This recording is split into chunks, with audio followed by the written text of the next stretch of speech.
আপনিও কি আমার মতো স্বপ্ন দেখেন? ফজরের আজান দিবে, পশু পাখি ডাকবে, হাঁস মুরগির সাউন্ডে আপনার ঘুম ভাঙবে।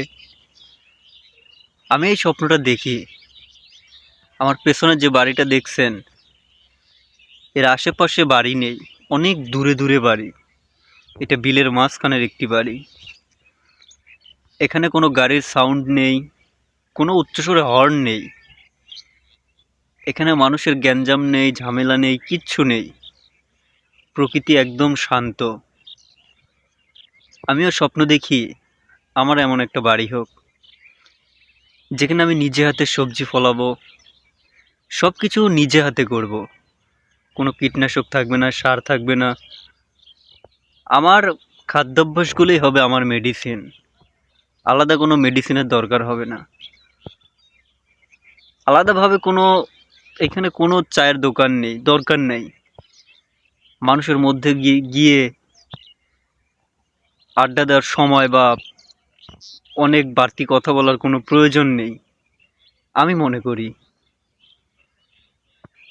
ছোটবেলায় স্বপ্ন দেখতাম ক্রিকেটার হব, তারপরে আস্তে আস্তে ভাবতাম যে অভিনয় করব। আসলে ওগুলো নিছকই সিরিয়াস ছিল না।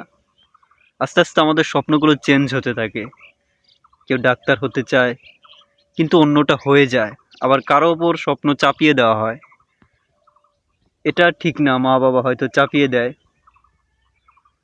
তো যাই হোক, এমন একটা বাড়ির স্বপ্ন আমি দেখি, আশেপাশে কোনো সাউন্ড নেই, প্রকৃতির সাউন্ড শুধু। কিন্তু আপনি এখান থেকেই পিছনে ঘনবসতিপূর্ণ জায়গায় যাবেন, প্রচুর সাউন্ড, ধুলাবালি, ভালো লাগে না, বাজে বাজে পরিবেশ। কিন্তু বিলের মাঝখানে যে ফ্রেশ বাতাস, ভীষণ ভালো লাগে। আসলে একটা কথা কি জানেন, আমরা লাইফে কি পেলাম না পেলাম এটা মুখ্য বিষয় না।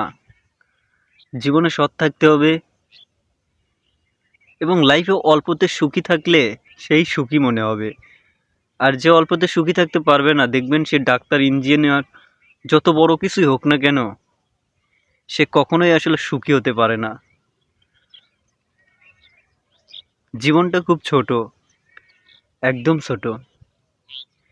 তো আমার স্বপ্ন এরকম যে একটা বাড়ি থাকবে, ছোট্ট পুকুর থাকবে, কয়েকটা হাঁস থাকবে, মুরগি থাকবে, নিজে সবজি ফলাবো, পুকুরে মাছ থাকবে, গরু থাকবে। এরকম একটা স্বপ্ন দেখি। কিন্তু যেরকম জায়গায় বাড়ি, এত মানুষের মধ্যে আমার ভালো লাগে না।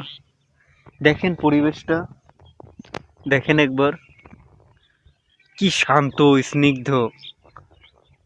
সত্যি ফিল করতে পারতেছি, আপনাদের বোঝাইতে পারবো না, এত ভালো লাগতেছে।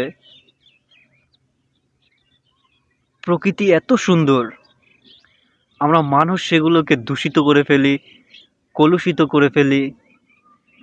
আমরা মানুষ জাতি পরিবেশটাকেই ধ্বংস করে ফেলি। আপনি এখান থেকে ওই সামনে গেলেই দেখবেন যে নানান পেশাল, পেশালের অভাব নেই, আজাইরা পেশাল। এখন রমজান মাস, এটা নিয়েও অনেক কথা। আর এইখানে কোনো কথা আছে? কিচ্ছু নেই। এই বাড়িতে যারা বসবাস করে, তারা খায় দায় কাজ করে, নীরবে শুয়ে পড়ে। এত সুন্দর জায়গা, এরকম জায়গা পাহাড়ে দেখা যায়, যেখানে এখন পর্যন্ত বিদ্যুৎও যায়নি। আমি মনে করি তারাই ভালো। কোনো অশ্লীলতা নাই, কোনো বাজে পোস্টার নাই কোথাও। সত্যি ভীষণ সুন্দর। যাই হোক, সবাই ভালো থাকেন, সুস্থ থাকেন। আর এমন একটা গ্রামের স্বপ্ন আমি দেখি, এমন একটা বাড়ির স্বপ্ন দেখি, যে গ্রামে কোনো খারাপ কাজ হবে না, অশ্লীলতা থাকবে না, কোনো বাজে কথা হবে না, কারণ আমি কোনো সমালোচনা হবে না, সবাই নীরবভাবে বসবাস করবে। আর না হয় এরকম একাকিত্ব।